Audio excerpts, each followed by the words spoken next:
झारखंड और बिहार की सीमा पर एक ऐसा जंगल है जहां सूरज ढलते ही लोग कदम रखने से डरते हैं, क्योंकि यहाँ के हर पेड़, हर पत्थर पर बाबा बुढ़वा का साया है। सैकड़ों साल पहले इसी जंगल में एक बूढ़ा साधु आया था। उसका असली नाम कोई नहीं जानता, लोग बस उसे बुढ़वा बाबा कहते थे। वो जंगल के गहरे हिस्से में रहता, जानवरों को खाना खिलाता, घायल पक्षियों का इलाज करता। गांव वाले मानते थे ये बूढ़ा साधु खुद वन देवता का अवतार है। लेकिन एक लालची जमींदार ने गांव पर कब्जा किया। उसने जंगल काटने, लकड़ी बेचने और जानवरों का शिकार शुरू कर दिया। बाबा ने उसे रोका, कहा, ये जंगल मेरी आत्मा है, अगर तुमने इसे छेड़ा तो यहां की हवा भी तुम्हारा खून पी जाएगी। जमींदार हंस पड़ा।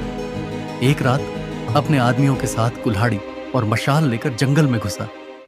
जैसे ही पहला पेड़ गिरा, हवा चीखने लगी, धुंध गहरी हो गई और उस धुंध से एक लंबा झुका हुआ बूढ़ा निकला। उसकी सफेद दाढ़ी घुटनों तक, आंखें अंगारों की तरह जल रही थीं। हाथ में लकड़ी की भारी लाठी जिस पर पुराने खून के निशान थे। बाबा बुढ़वा ने एक ही वार किया, जमींदार जमीन पर गिरा। उसका शरीर था लेकिन सिर कहीं और।